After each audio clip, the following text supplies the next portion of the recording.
ನಮಸ್ಕಾರ ವೀಕ್ಷಕರೇ, ಗ್ಯಾರಂಟಿ ನ್ಯೂಸ್ನ ವಿಶೇಷ ಎಕ್ಸ್ಪ್ಲೈನರ್ ಕಾರ್ಯಕ್ರಮಕ್ಕೆ ಸ್ವಾಗತ. ನಾನು ದಿಲೀಪ್. ವೀಕ್ಷಕರೇ, ನೀವು ಸ್ಕ್ರೀನ್ ಮೇಲೆ ನೋಡ್ತಾ ಇದ್ದೀರಾ, ಅಮೆರಿಕಾದಿಂದ UFO ಬಾಂಬ್ ಅಂತೆ, ಮತ್ತು ಕಾದಿದೆ ಕ್ರಾಂತಿ, ಏನಿವೆಲ್ಲ ದೊಡ್ಡ ಒಂದು ರೀತಿ ಉತ್ಪ್ರೇಕ್ಷೆಯ ಪದಗಳು. UFO ಏಲಿಯನ್ ಅಂದಿದ ತಕ್ಷಣ ಇವೆಲ್ಲ ಬರೀ ಕಟ್ಕತೆ, ಇವೆಲ್ಲ ಭ್ರಮೆ, ಇವೆಲ್ಲನೂ ಆಧುನಿಕ ಮೂಢನಂಬಿಕೆ. ಇದ್ರ ಬಗ್ಗೆ ಏನು ಕೇಳೋದು ನಾವು? ವೇಟ್, ಇದ್ರ ಬಗ್ಗೆ ಏನು ಕೇಳೋದು, ಇದ್ರ ಬಗ್ಗೆ ಏನು ಚರ್ಚೆ ಮಾಡೋದು, ಇದ್ರ ಬಗ್ಗೆ ಏನು ಮಾತಾಡೋದು ಅನ್ನೋಕ್ಕೆ ಮುಂಚೆ ವಿಶ್ವಮಟ್ಟದಲ್ಲಿ ಏನು ಡೆವಲಪ್ಮೆಂಟ್ ನಡೀತಾ ಇದೆ, ಅದರಲ್ಲೂ ಅಮೇರಿಕಾದಲ್ಲಿ ಏನು ಡೆವಲಪ್ಮೆಂಟ್ ನಡೀತಿದೆ ಅನ್ನೋದರ ವಾಸ್ತವ ವರದಿ, ಯಥಾಸ್ಥಿತಿ ಏನಿದೆ ಅನ್ನೋದ್ರ ಕುರಿತಾಗಿ. ಇದರಲ್ಲಿ ಯಾವುದೋ ಒಂದು ರೀತಿ ಸಿನಿಮ್ಯಾಟಿಕ್ ಕಥೆ ಅಲ್ಲ, ಯಾವುದೋ ಒಂದು ರೀತಿಯಾದಂತಹ ಒಂದು ಕಟ್ಟುಕತೆ, ನಾವೇ ಸೃಷ್ಟಿ ಮಾಡಿರೋಂಥ ಸುಳ್ಳು ಸುದ್ದಿ, ಅಥವಾ ಬೇರೆ ಯಾರೋ ಸೃಷ್ಟಿ ಮಾಡಿರೋಂಥ ಒಂದು ರೋಚಕ ಸುಳ್ಳು ಸುದ್ದಿಗೆ ನಾವೊಂದಷ್ಟು ಮಸಾಲೆ ಸೇರಿಸಿರೋದು, ಅದು ಯಾವುದೂ ಅಲ್ಲ. ಇದು ಫ್ಯಾಕ್ಟ್ ಚೆಕ್, ಯಥಾವತ್ತು ಫ್ಯಾಕ್ಟ್ ವರದಿ. ಈ ವರದಿ ಏನು, ಈ ವರದಿ ಪ್ರಕಾರ ಏನೇನು UFO ಕುರಿತಾಗಿ, ಏಲಿಯನ್ಸ್ ಕುರಿತಾಗಿ ಇದೀಗ ಹೊಸದಾಗಿ ಮಾಹಿತಿ ಬರ್ತಾ ಇದೆ, ಅದೆಲ್ಲದನ್ನು ಹೇಳೋದಕ್ಕೆ ಮುಂಚೆ ವೀಕ್ಷಕರೇ ಒಂದು ಸಲ ಗೂಗಲ್ ಸರ್ಚ್ ಮಾಡಿಬಿಡೋಣ. ಏನು ಗೂಗಲ್ ಸರ್ಚ್ ಅಂತ ನೀವು ಕೇಳಿದ್ರೆ, ಇಲ್ಲಿ ನೋಡಿ, US ಕಾಂಗ್ರೆಷನಲ್ ಹಿಯರಿಂಗ್ ಆನ್ UAP ಅಂತ ಹೇಳ್ಬಿಟ್ಟು, ಅಂದರೆ ಅನ್ಐಡೆಂಟಿಫೈಡ್ ಏರಿಯಲ್ ಫಿನಾಮಿನಾ, ಅದನ್ನು ಅನ್ಐಡೆಂಟಿಫೈಡ್ ಅನಾಮಲೀಸ್ ಫಿನಾಮಿನಾ ಅಂತಲೂ ಕರೀತಾರೆ. ಈ ಒಂದು ಅಂದರೆ ಇದುವರೆಗೂ ಗುರುತಿಸಲಾಗದ ಒಂದು ಏನೊಂದು ನಮ್ಮ ವಾಯುಮಂಡಲದಲ್ಲಿ, ನಮ್ಮ ಆಗಸದಲ್ಲಿ ನಡೀತಿರುವಂತಹ ವಿಚಿತ್ರವಾದಂತಹ ಸನ್ನಿವೇಶಗಳ ಬಗ್ಗೆ ಏನೊಂದು ಇದುವರೆಗೂ ತನಿಖೆಗಳು ನಡೆದಿದ್ದಾವೆ, ಆ ಎಲ್ಲ ತನಿಖೆಗಳ ಕುರಿತಾಗಿ ಅಮೇರಿಕಾ ಕಾಂಗ್ರೆಸ್ಸಲ್ಲಿ ಹಿಯರಿಂಗ್ ನಡೀತಾ ಇದೆ, ಅಂದರೆ ವಿಚಾರಣೆ ನಡೀತಾ ಇದೆ. ಏನು ವಿಚಾರಣೆ, ಏನಕ್ಕೆ ವಿಚಾರಣೆ ಅಂತ ನೀವು ಕೇಳೋದಾದರೆ, ಅದು ಕುರಿತಾಗಿ ಸಾಕಷ್ಟು ಸುದ್ದಿಗಳು ಎಲ್ಲ ಪ್ರತಿಷ್ಠಿತ ಮಾಧ್ಯಮಗಳಲ್ಲಿ, ಪ್ರತಿಷ್ಠಿತ ಸುದ್ದಿ ಸಂಸ್ಥೆಗಳಲ್ಲಿ, ರಾಷ್ಟ್ರೀಯ ಮತ್ತು ಅಂತಾರಾಷ್ಟ್ರೀಯ, ಕೇವಲ ಭಾರತದ ಮಾಧ್ಯಮಗಳು ಮಾತ್ರ ಅಲ್ಲ, ಅಮೇರಿಕಾ ಮಾಧ್ಯಮಗಳು ಮಾತ್ರ ಅಲ್ಲ, ಗಾರ್ಡಿಯನ್ನಿಂದ ಹಿಡಿದು ಅಲ್ ಜಜೀರಾ ಇಂದ ಹಿಡಿದು ಎಲ್ಲ ಪ್ರಮುಖ ಸುದ್ದಿ ಮಾಧ್ಯಮಗಳಲ್ಲಿ ಈ ಕುರಿತಾಗಿ ದೊಡ್ಡ ಮಟ್ಟದಲ್ಲಿ ಈಗ ಸುದ್ದಿ ಆಗ್ತಿದೆ. ಜೊತೆಗೆ ನೀವು US ಕಾಂಗ್ರೆಷನಲ್ ಹಿಯರಿಂಗ್ ಆನ್ UAP ಅಂತ ಕೊಟ್ಟರೆ, ಯಾಕಂದರೆ ಈ ವಿಡಿಯೋಗಳನ್ನ ನಾವು ತೋರಿಸೋದಕ್ಕಾಗಲ್ಲ, ಕಾಪಿರೈಟ್ ಇಶ್ಯೂಸ್ ಬರುತ್ತೆ. ಆ ಕಾರಣದಿಂದಾಗಿ ಅದರ ಥಂಬ್ನೇಲ್ಗಳನ್ನ ತೋರಿಸ್ತಾ ಇದ್ದೀವಿ ನಿಮಗೆ. ಅದರಲ್ಲಿ ನೀವು ಪ್ರತಿಷ್ಠಿತ ಸುದ್ದಿ ಸಂಸ್ಥೆಗಳ ಯೂಟ್ಯೂಬ್ ಚಾನಲ್ಗಳಿರ್ಬೋದು, ಅಥವಾ ಅವ್ರದ್ದೇ ಆದಂತಹ ವೆಬ್ಸೈಟಲ್ಲಿರೋ ವಿಡಿಯೋಸ್ ಇರ್ಬೋದು, ಅದನ್ನು ನೋಡ್ಬೋದು. ಏನಂದರೆ ಯಾವ ರೀತಿಯಾದಂತಹ ಈ UFOಗಳ ಕುರಿತಾಗಿ ಒಂದು ಅಮೆರಿಕಾ ಸಂಸತ್ತಲ್ಲಿ, ಅಮೆರಿಕಾದಾದ್ಯಂತ ಯಾವ ರೀತಿ ಚರ್ಚೆ ನಡೀತಾ ಇದೆ, ಇದ್ರ ಇಂಪ್ಯಾಕ್ಟು ಇಡೀ ವಿಶ್ವಕ್ಕೆ ಹೆಂಗಾಗ್ತಿದೆ ಅನ್ನೋದ್ರ ಬಗ್ಗೆ ನೀವು ಅದರ ಇಮೇಜ್ಗಳ್ನು ಕೂಡ ನೋಡ್ಬೋದು. ಅಮೆರಿಕಾದ ಒಂದು ಕಾಂಗ್ರೆಸ್ ಏನಿದೆ, ಆ ಕಾಂಗ್ರೆಸ್ನಲ್ಲಿ ಈ UFOಗಳ ಕುರಿತಾಗಿ ಮತ್ತು UAP ಕುರಿತಾಗಿ ಮತ್ತು ಏಲಿಯನ್ಸ್ ಕುರಿತಾಗಿ ಯಾವ ರೀತಿಯಾದ ಚರ್ಚೆ ನಡೀತಾ ಇದೆ, ಅಲ್ಲಿನ ಜನ ಯಾರು ಸಾಕ್ಷಿ ಹೇಳಕ್ಕೆ ಬರ್ತಾರೆ, ಅವರು ಓತ್ ಕೂಡ, ಅಂದರೆ ಪ್ರಮಾಣ ವಚನ ಕೂಡ ತಗೊತಾ ಇದ್ದಾರೆ. ಇವೆಲ್ಲದ್ರ ಬಗ್ಗೆ ಸಮಗ್ರವಾಗಿ ನಾನು ನಿಮಗೆ ವಿವರಿಸ್ತಾ ಹೋಗ್ತೀನಿ. ಅದಕ್ಕೆ ಮುಂಚೆ ಈ ಗೂಗಲ್ನಲ್ಲಿ ಸರ್ಚ್ ಮಾಡಿ ತೋರಿಸ್ತಿರೋ ಉದ್ದೇಶ ಏನಂದರೆ, ಅಂತಾರಾಷ್ಟ್ರೀಯ ಮಟ್ಟದಲ್ಲಿ ಯಾವ ರೀತಿ ಚರ್ಚೆ ನಡೀತಾ ಇದೆ, ಅದರ ಒಂದು ಸುದ್ದಿ ಏನು, ಆ ಸುದ್ದಿಯ ಒಳನೋಟ ಏನು, ಅದರಿಂದ ನಮಗಾಗೋವಂಥ ಇಂಪ್ಯಾಕ್ಟ್ ಏನು, ಆ ಎಲ್ಲದನ್ನು ವಿವರಿಸುವಂಥ ಉದ್ದೇಶದೊಂದಿಗೆ ನಾವು ಈ ಎಲ್ಲ ಇಮೇಜ್ಗಳನ್ನ ತೋರಿಸಲಾಗ್ತಿದೆ ವೀಕ್ಷಕರೇ. ಇನ್ನು ನಮ್ಮ ಕಂಟೆಂಟ್ ಕಡೆಗೆ ಶಿಫ್ಟ್ ಆಗೋದಾದರೆ, ಅಂದರೆ ಇಲ್ಲಿ ಏನು ನಮಗೆ ಮಾಹಿತಿ ಬರ್ತಾ ಇದೆ ಅಂತಾರಾಷ್ಟ್ರೀಯ ಸುದ್ದಿ ಸಂಸ್ಥೆಗಳಲ್ಲಿ ಮತ್ತು ಅಮೆರಿಕಾದಿಂದ ಏನು ಮಾಹಿತಿಗಳು ಬರ್ತಾ ಇದೆ, ಜೊತೆಗೆ ಏನು ವಿಶ್ಲೇಷಣೆಗಳು ಬರ್ತಾ ಇದೆ, ಅದನ್ನು ಒಂದು ಸಾರಾಂಶವಾಗಿ ನಿಮ್ಮ ಮುಂದೆ ಇಡುವಂಥ ಪ್ರಯತ್ನ ಇದೆ ವೀಕ್ಷಕರೇ.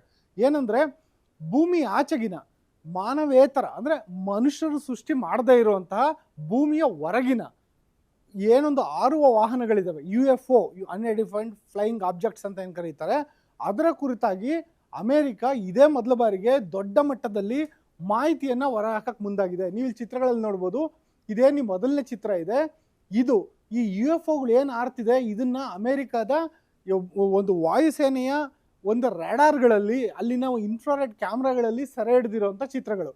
ಇನ್ನು ಇದು ಬಿಡಿ, UFO ಚಿತ್ರ ಏನಿದೆ, ಇದು ಒಂದು ರೀತಿಯಾದಂಥ ಕಲ್ಪನೆ, AI ಕಲ್ಪನೆ ಅಂತಲೇ ಹೇಳ್ಬೋದು. ಇನ್ನು ಅಮೆರಿಕ ಅಧ್ಯಕ್ಷ ಡೊನಾಲ್ಡ್ ಟ್ರಂಪ್ ಇಲ್ಲಿ ಯಾಕೆ ಬಂದಿದ್ದಾರೆ, ಅದ್ರ ಬಗ್ಗೆ ಕೂಡ ಮುಂದಿನ ಸ್ಲೈಡ್ಗಳಲ್ಲಿ ಮಾಹಿತಿ ಕೊಡ್ತೀನಿ. ಒಟ್ಟಿನಲ್ಲಿ ಏನಂದರೆ, ಈ UFOಗಳ ಕುರಿತಾಗಿ ಮತ್ತು ಏಲಿಯನ್ಸ್ಗಳ ಕುರಿತಾಗಿ ಅಮೆರಿಕ ಸಂಸತ್ನಲ್ಲಿ ದೊಡ್ಡ ಮಟ್ಟದ ಚರ್ಚೆ ನಡೀತಾ ಇದೆ, ಅಮೆರಿಕ ಕಾಂಗ್ರೆಸ್ನಲ್ಲಿ ಹಿಯರಿಂಗ್ಸ್ ನಡೀತಾ ಇದೆ.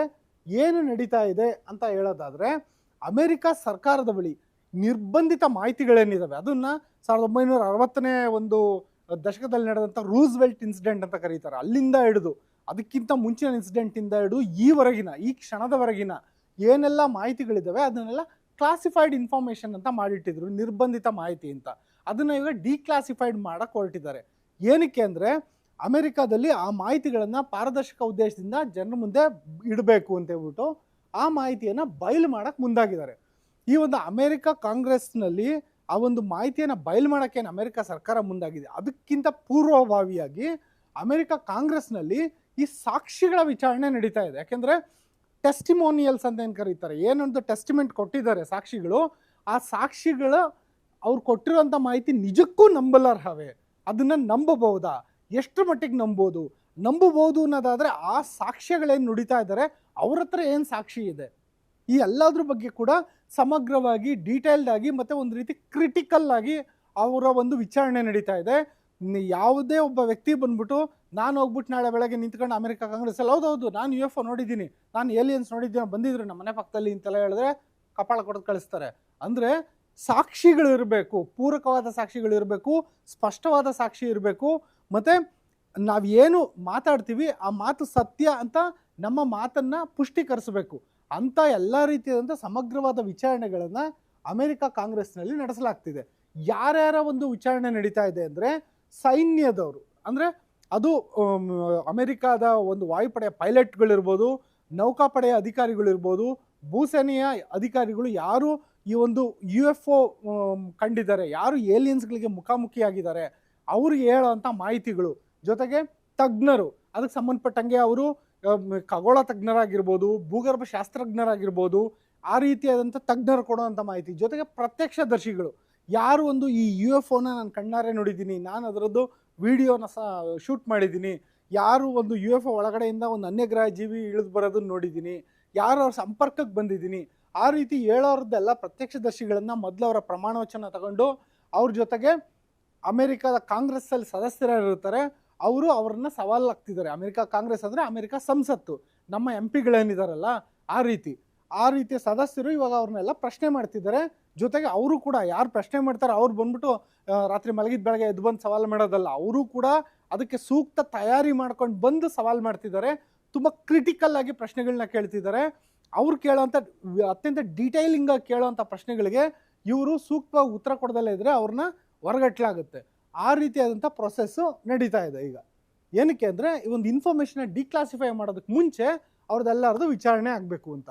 ಜೊತೆಗೆ ಅಮೆರಿಕ ಸರ್ಕಾರ ಕೇವಲ ಅಮೆರಿಕ ಮಾತ್ರ ಅಲ್ಲ, ಯುರೋಪಿಯನ್ ಸ್ಪೇಸ್ ಏಜೆನ್ಸಿ ಏನಿದೆ ಅದು, ಮತ್ತು ಅಮೆರಿಕದ ಬಾಹ್ಯಾಕಾಶ ಏಜೆನ್ಸಿ ನಾಸಾ ಏನಿದೆ, ಅವರೆಲ್ಲರ ಸಹಯೋಗದಲ್ಲಿ ಒಂದು UAP ಅಂತ ಹೇಳ್ಬಿಟ್ಟು ಕಾರ್ಯಕ್ರಮ ಮಾಡಿದರು. ಏನಂದರೆ ಅನ್ಐಡೆಂಟಿಫೈಡ್ ಏರಿಯಲ್ ಫಿನಾಮಿನಾ, ಅದನ್ನು ಅನ್ಐಡೆಂಟಿಫೈಡ್ ಅನಾಮಲಿಸ್ ಫಿನಾಮಿನಾ ಅಂತ ಕೂಡ ಕರೀತಾರೆ.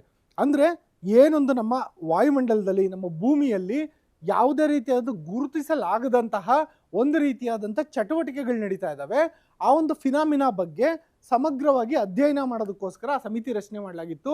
ಹೀಗೆ ಒಂದು 2-3 ವರ್ಷದಿಂದ ಆ ಸಮಿತಿ ನಾವೊಂದು ಮಧ್ಯಪ್ರಾಚ್ಯ ಭಾಗದಲ್ಲಿ ಈ ಒಂದು ಆರುವ ತಟ್ಟೆಗಳನ್ನು, ಅಂದರೆ ಫ್ಲೈಯಿಂಗ್ ಸಾಸಸ್ ರೀತಿಯಂಥ UFOಗಳನ್ನ ನೋಡಿದ್ದೀವಿ ಅಂತ ವಿಡಿಯೋಗಳನ್ನ ಕೂಡ ರಿಲೀಸ್ ಮಾಡಿ ವಿಶ್ವಮಟ್ಟದಲ್ಲಿ ದೊಡ್ಡ ಸದ್ದನ್ನು ಮಾಡಿದ್ರು.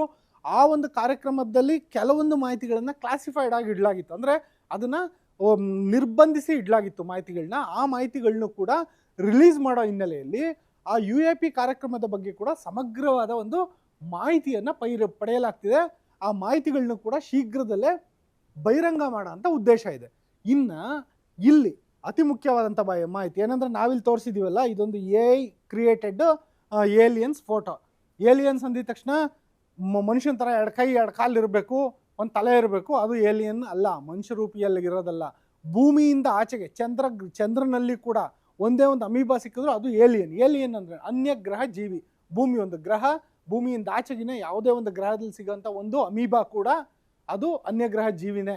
ಆದರೆ ಭೂಮಿಯಿಂದ ಆಚೆಗಿರುವಂಥ ಜೀವಿ ಅದು ಯಾವುದೇ ರೂಪದಲ್ಲಿರಲಿ, ಅದು ಬುದ್ಧಿವಂತ ಆಗಿದ್ದರೆ ಮಾತ್ರ ಅದು ಭೂಮಿಯವರೆಗೂ ಹುಡುಕೊಂಬರಕ್ಕೆ ಸಾಧ್ಯ ನಮ್ಮನ್ನ ಅಂತ. ಅದು ಒಂದು ಕಾಮನ್ ಅಂಡರ್ಸ್ಟ್ಯಾಂಡಿಂಗು. ಆ ಅಂಡರ್ಸ್ಟ್ಯಾಂಡಿಂಗ್ ಪ್ರಕಾರ ಹೋಗೋದಾದರೆ ಭೂಮಿಯವರೆಗೂ ಹುಡುಕೊಂಡು ಯಾವುದು ಜೀವಿಗಳು ಬಂದಿದ್ದಾವೆ ಅಂತ ಹೇಳಲಾಗ್ತಿದೆ, ಖಚಿತ ಇಲ್ಲ. ಇದುವರೆಗೂ ಯಾವ ದೇಶ ಕೂಡ, ಯಾವ ಸರ್ಕಾರ ಕೂಡ ಏಲಿಯನ್ಸ್ಗಳಿದ್ದಾವೆ ಅಂತ ಒಪ್ಕೊಂಡಿಲ್ಲ. UFOಗಳು ಓಡಾಡ್ತಿರೋ ಮಾಹಿತಿ ಇದೆ, ಅದೇನು ಅಂತ ಗೊತ್ತಿಲ್ಲ ಅಂತ ಹೇಳಿದ್ದಾರೆ ಹೊರತು ಅನ್ಯಗ್ರಹದ ಜೀವಿಗಳು ಇದ್ದಾವೆ, ಭೂಮಿಯಿಂದ ಆಚೆಗೂ ಕೂಡ ಜೀವಿಗಳು ಇದ್ದಾವೆ ಅಂತ ಹೇಳ್ಬಿಟ್ಟು ಇದುವರೆಗೂ ಯಾರೂ ಹೇಳಿಲ್ಲ. ಮಂಗಳ ಗ್ರಹದಲ್ಲಿ ಜೀವ ವಿಕಾಸ ಆಗಿದ್ದಿರಬಹುದು, ಆದರೆ ಇವಾಗಲೂ ಅಲ್ಲಿ ಯಾವುದೇ ಜೀವಿ ಇಲ್ಲ ಅಂತ ಹೇಳ್ತಿದ್ದಾರೆ ಹೊರತು ಭೂಮಿಯಿಂದ ಆಚೆಗೆ ಯಾವುದೇ ಒಂದು ಸಣ್ಣ ಅಮೀಬಾದ ಇರುವಿಕೆ ಬಗ್ಗೆ ಕೂಡ ಇದುವರೆಗೂ ಮಾಹಿತಿ ಇಲ್ಲ. ಆದರೆ ಇದೀಗ ಬರ್ತಿರೋಂಥ ಮಾಹಿತಿ ಪ್ರಕಾರ ಸರೀಸೃಪ ಮಾದರಿಯ ಜೀವಿಗಳು ಇರೋ ಕುರಿತಾಗಿ ಮಾಹಿತಿ ಇದೆ ಅಂತ ಹೇಳಲಾಗ್ತಿದೆ, ಅದು ಬಹಿರಂಗ ಆಗುತ್ತೆ ಅಂತೆ. ಸರೀಸೃಪ ಮಾದರಿ ಅಂದ್ರೇನು? ಸರೀಸೃಪ ಅಂದ್ರೇನು? ಅದು ಒಂದು ರೀತಿ ಕೋಲ್ಡ್ ಬ್ಲಡೆಡ್ ಅನಿಮಲ್ಸ್, ಅಂದರೆ ನಾವೇನು ರೆಪ್ಟೈಲ್ಸ್ ಅಂತ ಕರಿತೀವಿ ಇಂಗ್ಲೀಷಲ್ಲಿ. ರೆಪ್ಟೈಲ್ಸ್ಗಳು ಯಾವುದು? ರೆಪ್ಟೈಲ್ಸ್ಗಳು ನಿಮಗೆಲ್ಲ ಚೆನ್ನಾಗಿ ಗೊತ್ತು. ಹಾವು, ಹಲ್ಲಿ, ಆಮೆ, ಆ ಥರದ್ದು ಏನು ಜೀವಿಗಳಿದ್ದಾವೆ, ಶೀತರಕ್ತ ಜೀವಿಗಳು, ಅದನ್ನು ರೆಪ್ಟೈಲ್ಸ್ ಅಂತ ಕರಿತೀವಿ. ಆ ರೆಪ್ಟೈಲ್ಸ್ ಮಾದರಿಯಲ್ಲಿ ಏಲಿಯನ್ಸ್ ಇದ್ದಾವೆ ಅಂತ ಹೇಳ್ಬಿಟ್ಟು ಒಂದು ಮಾಹಿತಿ. ಇದು ಸದ್ಯಕ್ಕೆ ಕೇಳಿಬರ್ತಿರೋಂಥ ಮಾಹಿತಿ. ಆದರೆ ಅದು ಅಧಿಕೃತನ ಅನ್ನೋದು ಅಮೇರಿಕಾದ ಒಂದು ಕ್ಲಾಸಿಫೈಡ್ ಮಾಹಿತಿ, ಡಿಕ್ಲಾಸಿಫೈಡ್ ಆದಾಗಲೇ ಗೊತ್ತಾಗೋದು. ಜೊತೆಗೆ ಈ ಒಂದು ಅನ್ಯಗ್ರಹ ಜೀವಿಗಳ ವಾಹನ ಏನಿದ್ದಾವೆ, ಮತ್ತು ಏನು UFO ಅಂತ ಕರಿತೀವಿ ಅದು, ಮತ್ತು ಅನ್ಯಗ್ರಹ ಜೀವಿಗಳು ಅವರನ್ನ ಒಂದು ಮಾನವರು ಅವರಿಗೆ ಮುಖಾಮುಖಿ ಆಗಿದ್ದಾರೆ ಈ ಹಿಂದೆ ಇತಿಹಾಸದಲ್ಲಿ, ಹಲವು ವರ್ಷಗಳಿಂದ, ಹಲವು ದಶಕಗಳ ಹಿಂದೆನೆ, ಮತ್ತು ಈಗಲೂ ಕೂಡ ಹಲವು ಬಾರಿ ಮುಖಾಮುಖಿ ಆಗಿದ್ದಾರೆ. ಆದರೆ ಎಲ್ಲಾದರೂ ಮಾಹಿತಿ ಅಮೆರಿಕ ಬಳಿ ಇದೆ ಅಂತ ಹೇಳಲಾಗ್ತಿದೆ. ಅದನ್ನು ಕೂಡ ಬಹಿರಂಗ ಮಾಡೋ ಅಂಥ ಉದ್ದೇಶ ಇದೆ. ಮತ್ತೊಂದು, ಈ UFOದ ಒಂದು ಮಾಹಿತಿ ಏನಿದೆಯಲ್ಲ, ಅದ್ರ ಕುರಿತಾಗಿ ಇದುವರೆಗೂ ಅಮೇರಿಕಾದ ಹತ್ರ ಇರೋ ಮಾಹಿತಿಗಳಿರ್ಬೋದು, ವಿಶ್ವದ ಬೇರೆ ಬೇರೆ ದೇಶಗಳಲ್ಲಿರುವಂಥ ರಹಸ್ಯ ಮಾಹಿತಿಗಳಿರ್ಬೋದು, ಆ ಮಾಹಿತಿಗಳೆಲ್ಲ ಸಮಗ್ರವಾಗಿ ಬಯಲಾದರೆ ಅವಾಗ ಇಡೀ ವಿಶ್ವದ ಚಿತ್ರಣ ಬದಲಾಗುತ್ತೆ ಅನ್ನೋವಂಥ ಒಂದು ಲೆಕ್ಕಾಚಾರಗಳು ಕೂಡ ಹರಿದಾಡ್ತಿದೆ. ಯಾವ ರೀತಿ ನೀವು ಗಮನಿಸಿರ್ಬೋದು, ಸಿಂಪಲಾಗಿ ಹೇಳ್ಬೇಕಂದ್ರೆ, ಯಾವಾಗ ಕಂಪ್ಯೂಟರ್ ಅನ್ನೋದು ಬಂತಲ್ಲ, ಆವಾಗ 1980ರ ದಶಕದಲ್ಲಿ 90ರ ದಶಕದಲ್ಲಿ ಜನ ಬೆರಗಾಗೋದ್ರು, ಅಯ್ಯೋ ಕಂಪ್ಯೂಟರ್ಗಳು ಇಷ್ಟೆಲ್ಲ ಕೆಲಸ ಮಾಡ್ತಾವ ಅಂತ. ಆ ನಂತರದ ದಿನಗಳಲ್ಲಿ ಒಂದು 2000ನೇ ಇಸ್ವಿಯ ಆರಂಭದ ಕಾಲದಲ್ಲಿ ಶುರುವಾಯ್ತಲ್ಲ ಮೊಬೈಲ್, ಓಡಾಡ್ತಲ್ಲ ಮೊಬೈಲಲ್ಲಿ ಮಾತಾಡ್ಬಿಡ್ಬೋದಾ ಅಂತ. ಆ ನಂತರ ಮೊಬೈಲಲ್ಲೇ ಕಂಪ್ಯೂಟರ್ ಬಂದ್ಬಿಡುತ್ತೆ. ಕೇವಲ ನಮ್ಮದೊಂದು ಏನೊಂದು 2 ಅಡಿ 2.5 ಅಡಿ ಮೊಬೈಲ್, ಇದು 2.5 ಇಂಚು 3 ಇಂಚು ಮೊಬೈಲ್ ಏನಿದೆ, ಆ 3 ಇಂಚಿನ ಅಥವಾ 4 ಇಂಚಿನ ಮೊಬೈಲ್ನಲ್ಲಿ ಅಷ್ಟು ದೊಡ್ಡ ಕಂಪ್ಯೂಟರ್ನಲ್ಲಿರುವಂಥ ಮಾಹಿತಿಗಳೆಲ್ಲ ಇರುತ್ತೆ. ನಾವು ಕಂಪ್ಯೂಟರ್ ರೀತಿ ಮೊಬೈಲ್ ಚಲಾಯಿಸ್ಬೋದು. ಆ ತಂತ್ರಜ್ಞಾನ ಕ್ರಾಂತಿ ಯಾರಿಗೂ ಗೊತ್ತಿರಲಿಲ್ಲ. ಅದೆಲ್ಲದಕ್ಕಿಂತ ಹೆಚ್ಚಾಗಿ ಕೇವಲ 2 ವರ್ಷಗಳ ಹಿಂದೆ ನಾವು ಕಂಪ್ಯೂಟರ್ಗೆ ಏನಾದರೂ ಒಂದು ಕೇಳಿದ್ರೆ ಎಲ್ಲ ಇನ್ಫಾರ್ಮೇಷನ್ ಪಟ ಅಂತ ಹೇಳ್ಬಿಡುತ್ತೆ ಅಂತ ಯಾರಿಗೆ ಗೊತ್ತಿತ್ತು? AI ಟೆಕ್ನಾಲಜಿ 2 ವರ್ಷದಿಂದ ಬಂದಿದ್ದು, ಈಗಾಗಲೇ ಎಷ್ಟು ನಾವು ಅಡಾಪ್ಟ್ ಆಗ್ಬಿಟ್ಟಿದ್ದೀವಿ. ಆ ರೀತಿಯಾದಂತಹ ಈ UFO ಮಾಹಿತಿ ಬದಲಾದರೆ ವಿಶ್ವದ ಚಿತ್ರಣ ಬದಲಾಗ್ಬೋದು.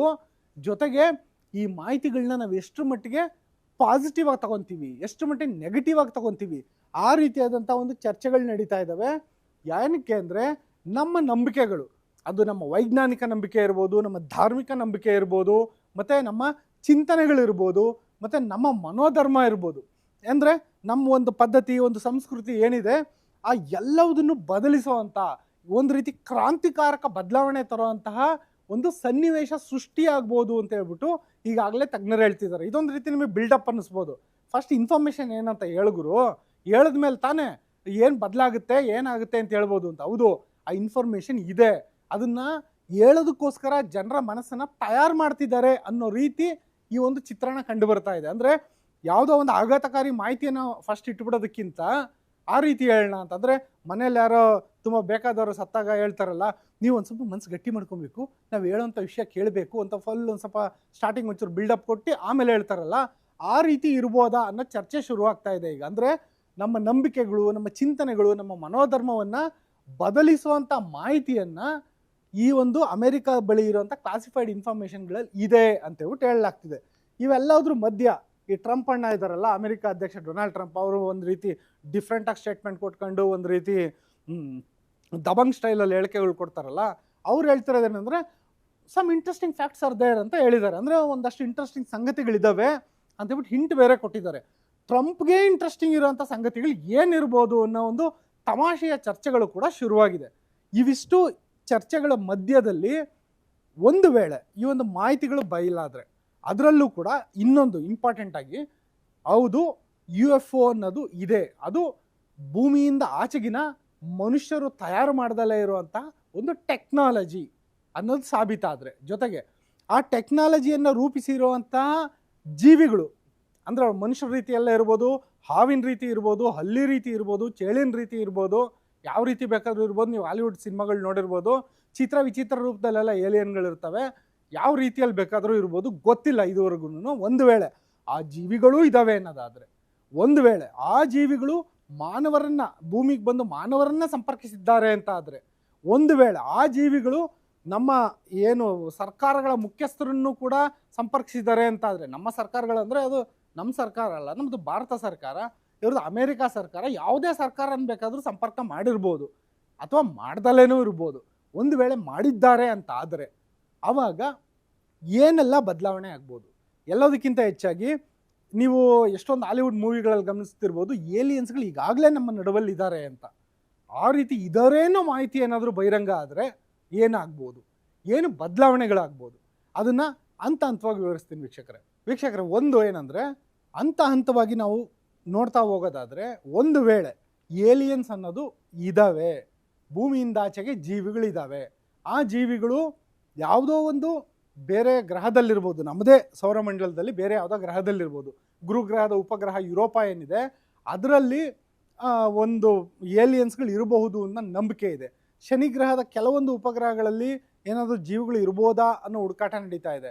ಆ ರೀತಿಯಾಗಿರ್ಬೋದು, ಅಥವಾ ನಮ್ಮ ಸೌರಮಂಡಲದ ಆಚೆಗೆ ಒಂದು ವೇಳೆ ಏನಾದರೂ ನಮ್ಮ ಭೂಮಿನ ಒಂದು ಸೌರಮಂಡಲದಲ್ಲೇನೇ ಇರೋ ಗ್ರಹದಲ್ಲಿ, ಅದರಲ್ಲೂ ಅವುಗಳ ಉಪಗ್ರಹದಲ್ಲಿ ಏಲಿಯನ್ಸ್ ಇದ್ದಾವೆ, ಅವು ಭೂಮಿಗೆ ಬರೋಷ್ಟು ಶಕ್ತವಾಗಿದ್ದರೆ ನಮ್ಮ ಒಂದು ಟೆಲಿಸ್ಕೋಪ್ಗಳಲ್ಲಿ ಈಗಾಗಲೇ ಕಂಡುಬಿಟ್ಟಿರಬೇಕಾಗಿತ್ತು. ಆದರೆ ಇದುವರೆಗೂ ಕಂಡಿಲ್ಲ. ಹಂಗಾಗಿ ಬೇರೆ ನಕ್ಷತ್ರಗಳು ಅಂತ ಬಂದರೆ, ಭೂಮಿಯ ಅತ್ಯಂತ ಸಮೀಪದಲ್ಲಿರೋ ನಕ್ಷತ್ರ ಏನಿದೆಯಲ್ಲ ಅದು ಪ್ರಾಕ್ಸಿಮಾ ಸೆಂಟಾರಿ, ಮತ್ತು ಅದರಿಂದ ಒಂದು ಸ್ವಲ್ಪ ದೂರದಲ್ಲಿರೋದು ಆಲ್ಫಾ ಸೆಂಟಾರಿ. ಆ ನಕ್ಷತ್ರಗಳಿಗೆ ಹೋಗಬೇಕು ಅಂದರೆ ಬೆಳಕಿನ ವೇಗದಲ್ಲಿ, ಅಂದರೆ ಸೆಕೆಂಡಿಗೆ 3,00,000 ಕಿಲೋಮೀಟರ್ ವೇಗದಲ್ಲಿ ನಾವು ಚಲಿಸಿದ್ರೂ ಕೂಡ ಸುಮಾರು 4.5 ವರ್ಷ ಬೇಕು ಪ್ರಾಕ್ಸಿಮಾ ಸೆಂಟಾರಿ ಬಳಿ ಹೋಗೋದಕ್ಕೆ. ಅಂದರೆ ಶಬ್ದದ ವೇಗದಲ್ಲಿ ಹೋಗೋಂಥ ಯಾವುದೇ ಉಪಕರಣಗಳನ್ನ ಇದುವರೆಗೂ ಮನುಷ್ಯ ತಯಾರಿಸಿಲ್ಲ. ಕೇವಲ ಬೆಳಕಿಗಿಂತ 4 ಪಟ್ಟು ವೇಗವಾಗಿ ಮಾರ್ಕ್ 4, ಮಾರ್ಕ್ 5 ವೇಗದಲ್ಲಿ ಹೋಗುವಂಥ ಕ್ಷಿಪಣಿಗಳನ್ನ ತಯಾರಿಸಿದ್ದಾನಷ್ಟೇ ಮಾನವ. ಆ ರೀತಿ ಮನುಷ್ಯರು ಕೂತ್ಕೊಂಡು ಹೋಗುವಂಥ ಯಾವುದೇ ಯಂತ್ರಗಳನ್ನು, ಅದರಲ್ಲೂ ಶಬ್ದದಷ್ಟು ಬೆಳಕಿನಷ್ಟು ವೇಗದಲ್ಲಿ, ಅಂದರೆ ಸೆಕೆಂಡ್ಗೆ 3,00,000 ಕಿಲೋಮೀಟರ್ ವೇಗದಲ್ಲಿ ಚಲಿಸೋವಂಥ ಯಾವ ವಾಹನನೂ ಕಂಡುಹಿಡಿದಿಲ್ಲ. ಒಂದು ವೇಳೆ ಆ ರೀತಿ ವಾಹನ ಕಂಡುಹಿಡಿದು ಅದರಲ್ಲಿ ಇವಾಗ 2026ಕ್ಕೆ ಯಾವನೋ ಒಬ್ಬ ಕೂತ್ಕೊಂಡು ಹೊರಟ್ರೆ, ಒಂದು ಭೂಮಿಯ ಅತಿ ಸಮೀಪದ ಪ್ರಾಕ್ಸಿಮಾ ಸೆಂಟಾರಿ ನಕ್ಷತ್ರದ ಬಳಿ ಹೊರಟ್ರೆ 2030ಕ್ಕೋ 31ಕ್ಕೋ ರೀಚ್ ಆಗ್ತಾನೆ. ಅಷ್ಟು ದೂರ ಇದೆ ಒಂದು ನಕ್ಷತ್ರಕ್ಕೂ ಮತ್ತೊಂದು ನಕ್ಷತ್ರಕ್ಕೂ. ಹಂಗಿರೋಂಥ ಸನ್ನಿವೇಶದಲ್ಲಿ ಈ ಅನ್ಯಗ್ರಹ ಜೀವಿಗಳೇನಾದ್ರೂ ಯಾವುದೋ ಒಂದು ನಕ್ಷತ್ರದಿಂದ, ಅಥವಾ ನಾವೇನೋ ಒಂದು ಹಾಲು ಹಾದಿ ಗ್ಯಾಲಕ್ಸಿ ಅಂತ ಕರಿತೀವಲ್ಲ, ಮಿಲ್ಕಿ ವೇ ಗ್ಯಾಲಕ್ಸಿ, ಆ ಗ್ಯಾಲಕ್ಸಿಯಿಂದ ಆಚೆಗಿನ ಮತ್ತೊಂದು ಗ್ಯಾಲಕ್ಸಿಯಿಂದ ಏನಾದ್ರೂ ಆ ಒಂದು ಅನ್ಯಗ್ರಹ ಜೀವಿಗಳು ಬರ್ತಿದ್ದಾವೆ ಅಂತ ಆದರೆ ಅವುಗಳ ಬಳಿ ಅತ್ಯಾಧುನಿಕ ಟೆಕ್ನಾಲಜಿ ಇರಲೇಬೇಕಾಗುತ್ತೆ. ಯಾಕೆಂದರೆ ಏನೊಂದು ನೀವು ನಮ್ಮ ಭೂಮಿಯ ಇತಿಹಾಸವನ್ನೇ ನೋಡೋಣ. ಭೂಮಿಯ ಇತಿಹಾಸ ಅಂದರೆ ತುಂಬ ಹಿಂದಿಂದೇನು ಹೋಗೋದು ಬೇಡ. ಸ್ವಾತಂತ್ರ್ಯ ಪೂರ್ವದಲ್ಲಿ, ಅಂದರೆ ರಾಜ ಮಹಾರಾಜರ ಆಳ್ವಿಕೆ ಇದ್ದಂಥ ಸಂದರ್ಭದಲ್ಲಿ, ಯಾವಾಗ ಕಾನ್ಸ್ಟಾಂಟಿನೋಪಲ್ ಪತನ ಆಯ್ತಲ್ಲ, ಆವಾಗ ಯುರೋಪಿಯನ್ಸು ಭಾರತಕ್ಕೆ ತಲುಪಬೇಕಾದ್ರೆ, ಅಂದರೆ ಭಾರತದ ಮಸಾಲೆ ಪದಾರ್ಥಗಳಿಗೋಸ್ಕರ ಅವರು ಏನೊಂದು ಭಾರತಕ್ಕೆ ಸಮುದ್ರ ಮಾರ್ಗವನ್ನು ಕಂಡುಹಿಡಿದ್ರು. ಸಮುದ್ರ ಮಾರ್ಗವನ್ನು ಕಂಡುಹಿಡಿದು ಅವರೇನು ವಾಸ್ಕೋ ಡಿ ಗಾಮ ಕ್ಯಾಲಿಕಟ್ಟಿಗೆ ಬಂದಲ್ಲ, ಆ ಸಂದರ್ಭದಲ್ಲಿ ಬಹುಶಃ ಆಗಿನ ಕಾಲದ ಜನರಿಗೆ ಆ ವಾಸ್ಕೋ ಡಿ ಗಾಮ, ಆ ಯುರೋಪಿಯನ್ಸು, ಅವರ ಕಲ್ಲರ್ಗಳು, ಅವರ ಒಂದು ಗಾತ್ರ ಆಕಾರಗಳು, ಅವ್ರು ಧರಿಸಿದಂಥ ವೇಷಭೂಷಣಗಳು, ಅದನ್ನ ನೋಡಿ ನಮ್ಮ ಭಾರತೀಯರಿಗೆ ಆತ ಒಂದು ರೀತಿ ಏಲಿಯನ್ಸ್ ಥರ ಕಂಡಿರ್ಬೋದು. ಜೊತೆಗೆ ಭಾರತೀಯರು ಆ ಕಾಲದಲ್ಲಿ ತಾವು ಅವರ ರೀತಿಯಲ್ಲೇನೇ ದೋಣಿನಲ್ಲೋ ಅಥವಾ ಹಡಗಿನಲ್ಲೋ ಯುರೋಪ್ಗೆ ಹೋಗೋದಕ್ಕೆ ಸಾಧ್ಯನೇ ಇರಲಿಲ್ಲ. ಅಂದರೆ ಅಷ್ಟು ಮುಂದುವರೆದಿರಲಿಲ್ಲ ತಂತ್ರಜ್ಞಾನದಲ್ಲಿ ಭಾರತೀಯರು. ಜೊತೆಗೆ ಆ ಜನಗಳು ಅಲ್ಲಿಂದ ಬಂದ್ರಲ್ಲ, ಅವ್ರನ್ನ ಭಾರತೀಯರು ಸ್ವೀಕಾರ ಮಾಡ್ಕೊಂಡ್ರು. ಏನಕ್ಕೆ ಅಂದರೆ ಅವ್ರ ಜೊತೆ ವ್ಯಾಪಾರ ಮತ್ತು ವಹಿವಾಟು ನಡೆಸೋ ಉದ್ದೇಶ ಇತ್ತು. ನಂತರದ ದಿನಗಳಲ್ಲಿ ಅವರು ಇಡೀ ಭಾರತವನ್ನು ಆಕ್ರಮಿಸ್ಕೊಂಡ್ರು, ಅದು ಬೇರೆಯೇ ಕತೆ, ಪೊಲಿಟಿಕಲ್ ಸ್ಟೋರಿ ಆಗುತ್ತೆ, ಹಿಸ್ಟ್ರಿ ಆಗುತ್ತೆ. ಆದರೆ ಆ ರೀತಿಯಾದಂಥ ಬಂದ್ರಲ್ಲ, ಬ್ರಿಟಿಷರು ಇರ್ಬೋದು, ಡಚ್ ಇರ್ಬೋದು, ಫ್ರೆಂಚ್ ಇರ್ಬೋದು, ಮತ್ತು ಈ ರೀತಿಯಾದಂಥ ಏನೋ ಒಂದು ಯುರೋಪಿಯನ್ಸ್ ಬಂದ್ರಲ್ಲ, ಅದೇ ರೀತಿ ಈ ಒಂದು ವೇಳೆ ಈ ಏಲಿಯನ್ಸ್ಗಳೇನಾದ್ರೂ ಭೂಮಿಗೆ ಬಂದರೆ ಆ ಸಂದರ್ಭದಲ್ಲಿ ಏನೆಲ್ಲ ಚೇಂಜಸ್ಗಳಾಗ್ಬೋದು, ಇದು ಭಾಳ ಇಂಟ್ರೆಸ್ಟಿಂಗು. ಮತ್ತು ಇದನ್ನು ನಾವು ಒಂದು ರೀತಿ ಕೇಸ್ ಸ್ಟಡಿ ರೀತಿ ನೋಡಬೇಕು. ಇದನ್ನು ವೈಜ್ಞಾನಿಕವಾಗಿ ಮತ್ತು ವಾಟ್ ಇಫ್ ಅನ್ನೋ ಆ್ಯಂಗಲಲ್ಲಿ, ಅಂದರೆ ಈ ರೀತಿ ಆದರೆ ಏನಾಗ್ಬೋದು, ಹಿಂಗಾದರೆ ಹೆಂಗೆ ಅನ್ನೋ ಆ್ಯಂಗಲಲ್ಲಿ ನಾವು ಇದನ್ನು ನೋಡಬೇಕಾಗುತ್ತೆ. ಮೊದಲಿಗೆ ಇದೇ ನಮ್ಮ ಯುರೋಪಿಯನ್ಸು ಏನೊಂದು ಯುರೋಪ್ ಖಂಡದಿಂದ ಏನೊಂದು ಆಫ್ರಿಕಾವನ್ನು ದಾಟಿ, ಕೇಪ್ ಆಫ್ ಗುಡ್ ಹೋಪ್ನ ದಾಟಿ, ಆ ನಂತರ ಭಾರತದ ಏನು ಕ್ಯಾಲಿಕಟ್ಗಿರ್ಬೋದು, ಗೋವಾಗಿರ್ಬೋದು, ಮಂಗಳೂರಿಗಿರ್ಬೋದು, ಆ ರೀತಿಯಾದಂಥ ಬಂದರ ಪ್ರದೇಶಕ್ಕೆ ಬಂದಂಥ ಸಂದರ್ಭದಲ್ಲಿ, ಫಾರ್ ಎಕ್ಸಾಂಪಲ್ ಆವಾಗಿನ ಸಂದರ್ಭದಲ್ಲಿ ನಮ್ಮ ಜನಗಳಿಗೆ ಹಿಂದೂ ಧರ್ಮ ಬಿಟ್ಟರೆ ಬೇರೆ ಧರ್ಮ ಗೊತ್ತಿರಲಿಲ್ಲ. ಆವಾಗ ಏನಾದ್ರೂ ಆ ಯುರೋಪಿಯನ್ಸ್ ಬಂದ್ಬಿಟ್ಟು ವಾಟ್ ಈಸ್ ಯುವರ್ ಗಾಡ್ ಅಂತ ಕೇಳಿದ್ರೆ, ಅಥವಾ ಯು ಬಿಲೀವ್ ಇನ್ ಗಾಡ್ ಅಂತ ಕೇಳಿದ್ರೆ, ಆವಾಗ ನಮ್ಮ ಇಂಡಿಯನ್ಸ್ ಏನಂತಿದ್ರು, ನಮ್ಮ ಭಾರತೀಯರು, ನಮ್ಮ ಪೂರ್ವಜರು ಏನಂತ ಹೇಳ್ತಿದ್ರು, ಹೌದು ನಾವು ದೇವ್ರನ್ನ ನಂಬ್ತೀವಿ ಅಂತ. ಇದು ಆಗ ಅವ್ರು ಕೇಳ್ತಿದ್ರು ಯುರೋಪಿಯನ್ಸ್ಗೆ, ನಿಮ್ಮ ದೇವರು ಯಾವುದು ಅಂತ. ಅವ್ರು ಹೇಳ್ತಿದ್ರು, ನಮ್ಮ ದೇವರು ಅಂದರೆ ನಮ್ಮ ದೇವರು ಜೀಸಸ್ಸು, ನಮ್ಮ ಏನೊಂದು ದೇವದೂತ. ಆ ದೇವದೂತ ದೇವರ ಒಬ್ಬ ಅಂಶ ಇರುವಂಥ ಮಗ. ಆತನ ಮಾತನ್ನು ಆಲಿಸ್ಕೊಂಡು ಆತನ ಒಂದು ಅನುಯಾಯಿಗಳಾಗಿ ನಾವು ಕ್ರೈಸ್ತ ಧರ್ಮವನ್ನು ಪಾಲಿಸ್ತಿದ್ದೀವಿ. ನಿಮ್ಮ ದೇವರು ಯಾವುದು ಅಂತ ಕೇಳಿದ್ರೆ ನಾವು ಹೇಳ್ತಿದ್ವಿ ಶಿವ, ವಿಷ್ಣು, ಗಣಪತಿ, ಲಕ್ಷ್ಮಿ, ಹಂಗೆ ಹಿಂಗೆ ಅಂತ. ಅವ್ರಿಗೆ ನಿಮ್ಮ ದೇವ್ರಿಗೆ ಏನು ಹೆಸರು ಅಂತ ಕೇಳಿದ್ರೆ, ಅಂದರೆ ಈಗ ಹೇಳಕೊಟ್ಟಿರೋದೇನೆಂದರೆ ಇದೊಂದು ಸನ್ನಿವೇಶ, ಇದೊಂದು ರೀತಿ ವಿಚಿತ್ರವಾದಂಥ ಸನ್ನಿವೇಶ. ನಾವು ಭಾರತದಲ್ಲಿ ಹಲವು ರೀತಿಯ ಧರ್ಮಗಳನ್ನು ನೋಡಿದ್ದೀವಿ. ನಾನು ಹೇಳಕೊಟ್ಟಿರೋದು ಈ ವಿಷಯಕ್ಕೆ ಬರ್ತಿರೋದು ಇದೇ ಕಾರಣಕ್ಕೇನೆಂದರೆ, ನಾವು ಭಾರತದಲ್ಲಿ ಹಲವು ರೀತಿಯ ಧರ್ಮಗಳನ್ನು ನೋಡಿದ್ದೀವಿ. ಹಿಂದೂ ಧರ್ಮ ಇದೆ, ಕ್ರೈಸ್ತ ಧರ್ಮ ಇದೆ, ಇಸ್ಲಾಂ ಧರ್ಮ ಇದೆ, ಜೊರಾಸ್ಟ್ರಿಯನ್ ಧರ್ಮ ಇತ್ತು, ಈಗ ಇಲ್ದಂಥ ಸನ್ನಿವೇಶದಲ್ಲಿದೆ, ಜೈನ ಧರ್ಮ ಇದೆ, ಬೌದ್ಧ ಧರ್ಮ ಇದೆ. ಎಷ್ಟೊಂದು ಧರ್ಮಗಳನ್ನು ನೋಡಿದ್ದೀವಿ, ಎಷ್ಟೊಂದು ಧರ್ಮಗಳು ಪತನ ಕಂಡಿದ್ದಾವೆ. ಆದರೆ ಪ್ರತಿಯೊಂದು ಧರ್ಮಕ್ಕೂ ತನ್ನದೇ ಆದ ನೆಲೆಗಟ್ಟಿದೆ, ತನ್ನದೇ ಆದ ಸಿದ್ಧಾಂತ ಇದೆ, ತನ್ನದೇ ತತ್ವಗಳಿದ್ದಾವೆ. ಜೊತೆಗೆ ಮಾನವನ ಒಂದು ಉಗಮದ ಬಗ್ಗೆ ನೀವು ಹಿಂದೂ ಧರ್ಮವನ್ನು ಕೇಳಿದ್ರೆ, ಹಿಂದೂ ಧರ್ಮ ಹೇಳುತ್ತೆ ಪ್ರಕೃತಿ ದೇವತೆಗಳು ಅಂತ ಹೇಳ್ಬಿಟ್ಟು ಅಗ್ನಿ, ವಾಯು, ವರುಣ ಅಂತೆಲ್ಲ ಹೇಳ್ತಾರೆ. ಜೊತೆಗೆ ಮೂಲ ದೇವರುಗಳು ಶಿವ, ವಿಷ್ಣು, ಮಹೇಶ್ವರ. ಆ ನಂತರದಲ್ಲಿ ನಮ್ಮದು ದ್ವೈತ, ಅದ್ವೈತ, ವಿಶಿಷ್ಟಾದ್ವೈತ ಅಂತೆಲ್ಲ ಸಿದ್ಧಾಂತಗಳೆಲ್ಲ ಇದ್ದಾವೆ. ಮತ್ತು ಮನುಷ್ಯ ಹೆಂಗುಟ್ದ, ಬ್ರಾಹ್ಮಣ, ಕ್ಷತ್ರಿಯ, ವೈಶ್ಯ, ಶೂದ್ರ, ಹಿಂಗೆ ಬ್ರಹ್ಮನ ತಲೆಯಿಂದೊಬ್ಬ, ಕಾಲಿಂದೊಬ್ಬ, ಕೈಯಿಂದೊಬ್ಬ ಅಂತ ಏನೇನೋ ಕಲ್ಪನೆಗಳಿದ್ದಾವಲ್ಲ, ಆ ರೀತಿ ಮನುಷ್ಯರು ಉಗಮ ಆಯಿತು. ಆ ರೀತಿಯಾದಂಥ ಕಲ್ಪನೆಗಳಿದ್ದಾವೆ. ಅದೇ ರೀತಿ ಕ್ರೈಸ್ತ ಧರ್ಮದಲ್ಲೂ ಕಲ್ಪನೆ ಇದೆ, ಆಡಮ್ ಅಂಡ್ ಈವ್ ಅಂತ. ಅದೇ ರೀತಿ ಇಸ್ಲಾಂ ಧರ್ಮದಲ್ಲೂ ಒಂದಷ್ಟು ಒಂದು ಭೂಮಿಯ ಸೃಷ್ಟಿ ಬಗ್ಗೆ, ಜೊತೆಗೆ ಮನುಷ್ಯನ ಉಗಮದ ಬಗ್ಗೆ, ಸಕಲ ಚರಾಚರ ಜೀವ ಜಂತುಗಳ ಉಗಮದ ಬಗ್ಗೆ ಅವರಲ್ಲೂ ಕೂಡ ತಮ್ಮದೇ ಆದಂಥ ಒಂದು ಸಿದ್ಧಾಂತ ಇದೆ. ಅವೆಲ್ಲದನ್ನು ಮೀರಿದಂಥ ಡಾರ್ವಿನ್ ಸಿದ್ಧಾಂತ ಪ್ರಚಲಿತಕ್ಕೆ ಬಂದಿದೆ ಇವತ್ತಿನ ಆಧುನಿಕ ಯುಗದಲ್ಲಿ. ಏನಂದರೆ, ಈ ಒಂದು ಪ್ರಪಂಚದಲ್ಲಿ ಜೀವ ವಿಕಾಸ ಆಯಿತು, ಉದ್ಭವ ಆಗಲಿಲ್ಲ, ವಿಕಾಸ ಆಯಿತು, ಮಂಗನಿಂದ ಮಾನವ ಆದ. ಜೊತೆಗೆ ಏನೊಂದು ಸಮುದ್ರ ಜೀವಿ ಇತ್ತು, ಅದು ಮೊದಲಿಗೆ ಅದು ಸರೀಸೃಪ ಆಯಿತು, ರೆಪ್ಟೈಲ್ಸ್ ಆಯಿತು. ಆ ನಂತರ ಅದು ಭೂಮಿಗೆ ಬಂದು ಬೇರೆ ಬೇರೆ ರೀತಿಯ ಜೀವ ವಿಕಾಸ ಆಯಿತು. ಆ ರೀತಿಯಾದಂಥ ಡಾರ್ವಿನ್ ವಿಕಾಸವಾದ ಕೂಡ ಇದೆ. ಈ ರೀತಿಯಾದಂಥ ನಂಬಿಕೆಗಳು, ವೈಜ್ಞಾನಿಕ ನಂಬಿಕೆಗಳು, ಧಾರ್ಮಿಕ ನಂಬಿಕೆಗಳ ಮಧ್ಯೆ ನಾವು ಬದುಕ್ತಾ ಇದ್ದೀವಿ. ಆದರೆ ಒಂದು ವೇಳೆ ಏನಾದ್ರೂ ಈ ಒಂದು ಏಲಿಯನ್ಸ್ಗಳು ಏನಾದರೂ ನಮ್ಮ ಭೂಮಿಗೆ ಬಂದರೆ, ಇಲ್ಲಿ ನೀವು ಮೇಲ್ಗಡೆ ನೋಡ್ತಿರ್ಬೋದು, ಭಾರತದ ಒಂದು ದೇವಸ್ಥಾನ ಇದೆ, ಯಾವುದೋ ಒಂದು ಏಲಿಯನ್ಸ್ ಬರುತ್ತೆ ಅನ್ನೋ ರೀತಿಯಾದಂಥ AI ಚಿತ್ರಣ ಇದು. ಜೊತೆಗೆ ಇಲ್ಲಿ ಮನುಷ್ಯ ಒಬ್ಬ ಏನೊಂದು ಧ್ಯಾನವನ್ನು ಮಾಡ್ತಿದ್ದಾನೆ, ಯಾವುದೋ ಒಂದು ಏಲಿಯನ್ಸ್ ಪ್ರಕಟ ಆಗುತ್ತೆ. ಇಂಥ ಒಂದು ಸಂದರ್ಭದಲ್ಲಿ ಅವರ ನಂಬಿಕೆಗಳೇನಿರ್ಬೋದು, ಅವರ ಧಾರ್ಮಿಕ ನಂಬಿಕೆಗಳೇನಿರ್ಬೋದು, ಜೊತೆಗೆ ಅವರು ಅದೆಷ್ಟೋ ದೂರದಿಂದ ಕೋಟ್ಯಾಂತರ ಜ್ಯೋತಿರ್ವರ್ಷಗಳಷ್ಟು ದೂರದಿಂದ ಬರ್ತಿದ್ದಾರೆ ಅಂದರೆ ಅವರ ವೈಜ್ಞಾನಿಕ ತಿಳುವಳಿಕೆಗಳು ಹೆಂಗಿರ್ಬೋದು, ಈ ರೀತಿಯಾದಂಥ ಅವರ ವೈಜ್ಞಾನಿಕ ತಿಳುವಳಿಕೆಗಳು, ದೇವರ ಬಗ್ಗೆ ಅವ್ರಿಗಿರುವಂಥ ಕಲ್ಪನೆಗಳು, ಅವನ್ನೆಲ್ಲನೂ ನಮ್ಮ ಎದುರಿಗಿಟ್ಟಾಗ ನಮ್ಮ ನಂಬಿಕೆಯ ತಳಹದಿನೇ ಒಂದು ರೀತಿ ಅಲುಗಾಡೋ ಅಂಥ ಸಾಧ್ಯತೆಗಳಿರುತ್ತೆ. ಮತ್ತು ನಮ್ಮ ಧಾರ್ಮಿಕ ನಂಬಿಕೆಗಳೇನಿದ್ದಾವೆ, ನಾನು ಇಷ್ಟೊತ್ತರೆಗೂ ಹೇಳ್ತಿದ್ನಲ್ಲ, ಬೇರೆ ಬೇರೆ ಧರ್ಮದ ಧಾರ್ಮಿಕ ನಂಬಿಕೆಗಳು ಬೇರೆ ಬೇರೆ ರೀತಿ ಇದೆ ಅಂತ. ಆ ರೀತಿಯಾದಂಥ ಧಾರ್ಮಿಕ ನಂಬಿಕೆಗಳ ಒಂದು ಅಡಿಪಾಯ ಇರುತ್ತಲ್ಲ, ಅದು ಒಂದು ರೀತಿ ಬುಡ ಸಮೇತ ಕಿತ್ತೊಗೆಯುವಂಥ ಸನ್ನಿವೇಶಗಳು ಕೂಡ ಎದುರಾಗ್ಬೋದು. ದೇವರ ಬಗ್ಗೆ, ಧರ್ಮದ ಬಗ್ಗೆ ಇರುವಂಥ ಕಲ್ಪನೆಗಳು. ಮತ್ತು ಇದುವರೆಗೂ ನಮ್ಮ ಧಾರ್ಮಿಕ ನಾಯಕರುಗಳು, ನಮ್ಮ ಏನೊಂದು ದೊಡ್ಡ ದೊಡ್ಡ ಪಾಸ್ಟರ್ಗಳು, ಪೋಪ್ಗಳು ಏನಿದ್ದಾರೆ, ನಮ್ಮ ಭಾರತದಲ್ಲಿ ಸ್ವಾಮೀಜಿಗಳೇನಿದ್ದಾರೆ, ಸಂತರೇನಿದ್ದಾರೆ, ಮಹಾಮುನಿಗಳಿದ್ದಾರೆ, ಮತ್ತು ಕ್ರೈಸ್ತರಲ್ಲೂ ಮೌಲ್ಯಗಳಿದ್ದಾರೆ, ಅವರೆಲ್ಲರ ಒಂದು ಧಾರ್ಮಿಕ ವಾದಗಳು ಮತ್ತು ಭೂಮಿಯ ಉಗಮದ ಬಗ್ಗೆ, ದೇವರ ಬಗ್ಗೆ ಏನೊಂದು ಸಿದ್ಧಾಂತಗಳಿದಾವಲ್ಲ, ಅದನ್ನು ಇದುವರೆಗೂ ಆಯಾ ಧರ್ಮೀಯರು ನಂಬ್ಕೊಂಡು ಬರ್ತಾ ಇದ್ದೀವಿ. ಆ ಒಂದು ಸಿದ್ಧಾಂತಗಳ ಒಂದು ವಾದ ಸರಣಿನೇ ಬುಡ ಮೇಲೆ ಆಗ್ಬಿಡುತ್ತಾ. ಯಾಕೆಂದರೆ ಇವರ ಒಂದು ಧಾರ್ಮಿಕ ನಂಬಿಕೆಗಳೇನಿರ್ಬೋದು, ನಿಮಗೆ ಪೀಕು ಸಿನಿಮಾ ನೆನಪಿರ್ಬೋದು, ಅಲ್ಲಿ ಅವನು ಹೇಳ್ತಾನೆ ನಮಗಿರೋವಂಥ ಧರ್ಮ ಏನು, ನಮ್ಮ ಜೀವನ ಶೈಲಿ ಏನು ಅಂತ. ಅದು ಒಂದು ಸಿನಿಮಾದ ಕಲ್ಪನೆ. ಅದೇ ರೀತಿಯಾದಂಥ ಕಾಲ್ಪನಿಕ ಸನ್ನಿವೇಶ ನಿಜ ಆಗುವಂಥ ಒಂದು ಘಟನೆ ನಡೆದರೆ, ಅವರು ಅರೈವಲ್ ಆದರೆ, ಅಂದರೆ ಏಲಿಯನ್ಸ್ಗಳು ಬಂದರೆ, ಅವರು ಒಂದು ಭೂಮಿಯಲ್ಲಿರೋ ಮನುಷ್ಯರ ಜೊತೆ ಸಹಜವಾಗಿ ಬೆರೆತ್ರೆ. ಇಲ್ಲಿ ಒಂದು ಪ್ರಶ್ನೆ ಕೂಡ ಇದೆ, ಯಾಕೆಂದರೆ ಏಲಿಯನ್ಸ್ಗಳು ಅಷ್ಟು ದೂರ ಬರ್ತಾರೆ ಅಂದರೆ ಅವ್ರ ಹತ್ರ ದೊಡ್ಡ ದೊಡ್ಡ ಟೆಕ್ನಾಲಜಿ ಇರ್ತಾರೆ. ಅವ್ರು ಬಂದ್ಬಿಟ್ಟು ನಿಮ್ಮ ಜೊತೆ ಮಾತುಕತೆ ಯಾಕೆ ಕೂತ್ಕೊಂತಾರೆ, ಬಂದು ಡಮಡಮ ಅನಿಸ್ಬಿಡಲ್ವಾ, ಭೂಮಿಯನ್ನೇ ಅವ್ರು ಕೈವಶ ಮಾಡ್ಕೊಂಬಿಡಲ್ವಾ, ನಮ್ಮನ್ನೆಲ್ಲ ಒಂದು ರೀತಿ ಪ್ರಾಣಿಗಳ ರೀತಿ ಝೂನಲ್ಲಿ ಇಡಲ್ವಾ? ಅದು ಒಂದು ವಾದ. ಮತ್ತೊಂದು ವಾದ, ಅವರೇನಾದರೂ ಬಂದು ನಮ್ಮ ಜೊತೆ ಸಹಜವಾಗಿ ಬೆರೆತಂಥ ಸನ್ನಿವೇಶದಲ್ಲಿ ಈ ರೀತಿಯಾದಂತಹ ಒಂದು ನಂಬಿಕೆಗಳೇನಿದ್ದಾವೆ ನಮ್ಮದು, ಆ ನಂಬಿಕೆಗಳು ಬುಡ ಮೇಲೆ ಆಗೋಂಥ ಸಾಧ್ಯತೆ ಇರುತ್ತೆ. ಮತ್ತು ಜನರನ್ನ ಮಾನಸಿಕವಾಗಿ ದೊಡ್ಡ ಮಟ್ಟದ ಪರಿಣಾಮ ಬೀಳುತ್ತೆ. ಯಾಕೆಂದರೆ ಯಾವುದೇ ಒಂದು ಬದಲಾವಣೆಗೆ ಒಗ್ಗಿಕೊಳ್ಳೋದು ಸುಲಭದ ಕೆಲಸ ಅಲ್ಲ. ನಮ್ಮ ನಂಬಿಕೆಗಳು, ನಾವು ಆಚಾರ ವಿಚಾರಗಳೇನಿರುತ್ತೆ, ಅದರ ನಂಬಿಕೆಯ ತಳಹದಿ ಏನಿರುತ್ತೆ ಅದನ್ನು ಬುಡಮೇಲೆ ಮಾಡಿದ್ರೆ, ನಮ್ಮ ವೈಜ್ಞಾನಿಕ ನಂಬಿಕೆಗಳು ಸೇರಿದಂತೆ ಸಾಕಷ್ಟು ನಂಬಿಕೆಗಳಿದ್ದಾವೆ. ನಮ್ಮ ವೈಜ್ಞಾನಿಕ ನಂಬಿಕೆ ಏನು ಅಂದರೆ, ಈ ಒಂದು ಪ್ರಪಂಚದಲ್ಲಿ ಭೌತ ವಿಜ್ಞಾನದ ಪ್ರಕಾರ ಬೆಳಕಿಗಿಂತ ವೇಗವಾಗಿ ಸಾಗುವಂಥ ಯಾವುದೇ ವಸ್ತು ಇಲ್ಲ. ಅಂದರೆ 1 ಸೆಕೆಂಡ್ಗೆ 3 ಲಕ್ಷ ಕಿಲೋಮೀಟರ್ ವೇಗದಲ್ಲಿ ಬೆಳಕು ಸಾಗುತ್ತೆ. ನಾವು ಒಂದು ಕೊಠಡಿನಲ್ಲಿ ಒಂದು ಸ್ವಿಚ್ ಆನ್ ಮಾಡಿದ್ರೆ ಪಟ್ ಅಂತ ಹೇಳ್ಬಿಟ್ಟು ರೂಮ್ ಬೆಳಕಾಗ್ಬಿಡುತ್ತೆ. ಅಂದರೆ ಆ ಬೆಳಕಿನ ಕಿರಣ ಸೆಕೆಂಡ್ಗೆ 3 ಲಕ್ಷ ಕಿಲೋಮೀಟರ್ ವೇಗದಲ್ಲಿ ಬಲ್ಪಿಂದ ಹೊರಟಿದ್ದ ಬೆಳಕು ಬಂದು ಗೋಡೆಗೆ ಅಪ್ಪಳಿಸಿ ರಿಫ್ಲೆಕ್ಟ್ ಆಗಿರುತ್ತೆ, ನಮಗದು ಗೊತ್ತೇ ಇರಲ್ಲ. ಅಂದರೆ ಆ ಒಂದು ನಂಬಿಕೆ ನಮ್ಮಲ್ಲಿದೆ, ಆ ಬೆಳಕಿಗಿಂತ ವೇಗವಾಗಿ ಚಲಿಸೋದಿಲ್ಲ ಅಂತ. ಯಾರಿಗೆ ಗೊತ್ತು, ಇವ್ರ ಹತ್ರ ಬೇರೆ ಇನ್ನೇನೋ ಸಿದ್ಧಾಂತ ಇರ್ಬೋದು.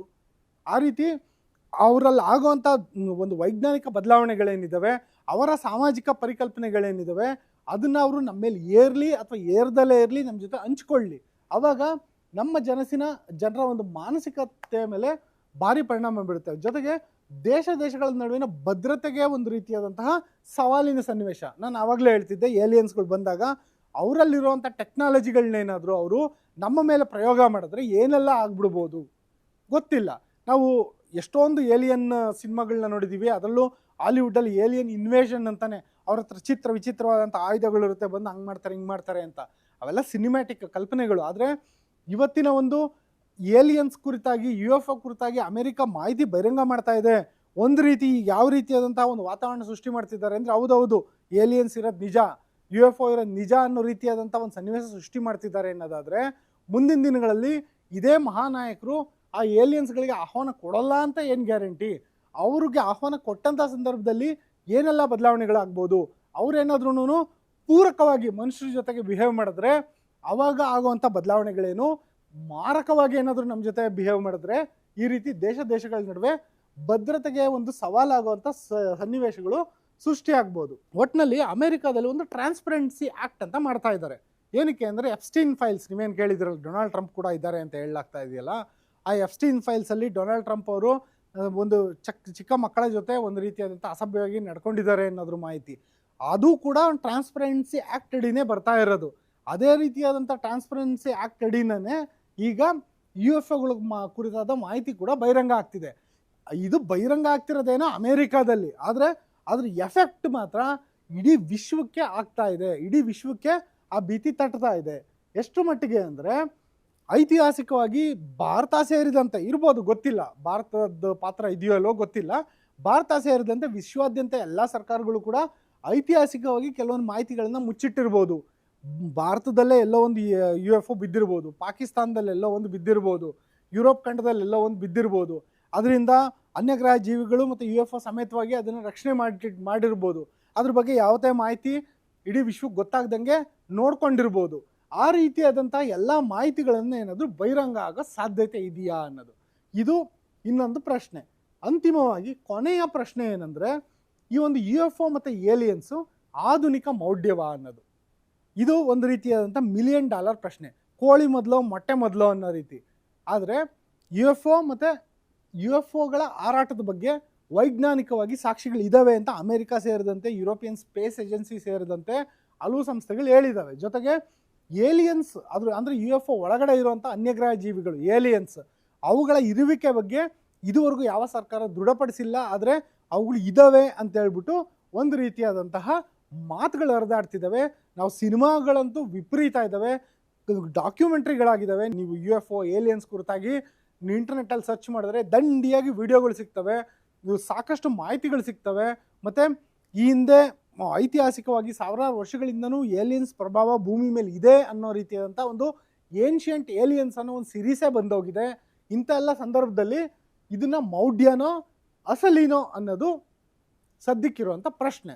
ಅದ್ರ ಜೊತೆಯಲ್ಲೇ ಉತ್ಪ್ರೇಕ್ಷೆಯೋ ಅನ್ನೋ ಪ್ರಶ್ನೆನೂ ಇದೆ. ಅಂದರೆ ಎಕ್ಸಾಗ್ರೇಷನ್.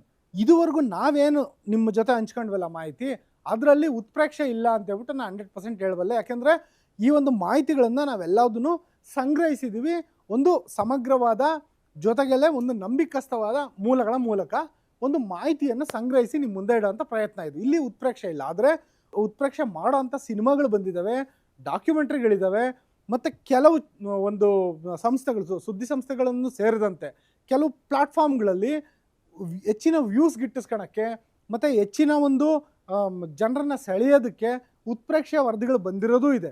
ಅದು ಏನೇ ಇರಲಿ, ಒಟ್ಟಿನಲ್ಲಿ ಈ ಪ್ರಶ್ನೆಗಳೇನೋ ಇದೆ. ಜೊತೆಗೆ ಅಮೆರಿಕ ಸರ್ಕಾರ ಶೀಘ್ರದಲ್ಲೇ ಮಾಹಿತಿಯನ್ನು ಕೂಡ ಬಹಿರಂಗ ಮಾಡುತ್ತೆ ಅಂತ ಹೇಳಲಾಗ್ತಿದೆ. ಅದು 15 ದಿನ ಆಗ್ಬೋದು, 1 ತಿಂಗಳಾಗ್ಬೋದು. ಆ ಮಾಹಿತಿಗೋಸ್ಕರ ಈಗ ಸದ್ಯಕ್ಕೆ ಇಡೀ ವಿಶ್ವ ಕಾಯ್ತಾ ಇದೆ ವೀಕ್ಷಕರೇ. ಆ ಮಾಹಿತಿ ಬಹಿರಂಗ ಆದ ಕೂಡಲೇ ಆ ಮಾಹಿತಿಯನ್ನ ಜೊತೆಗೆ ಅದರ ವಿಶ್ಲೇಷಣೆಯನ್ನ ನಿಮ್ಮ ಮುಂದೆ ಇಡೋ ಪ್ರಯತ್ನವನ್ನ ನಾವು ಮಾಡ್ತೀವಿ. ಇದು ಗ್ಯಾರಂಟಿ ನ್ಯೂಸ್, ಸುದ್ದಿ ಖಚಿತ, ನ್ಯಾಯ ನಿಶ್ಚಿತ.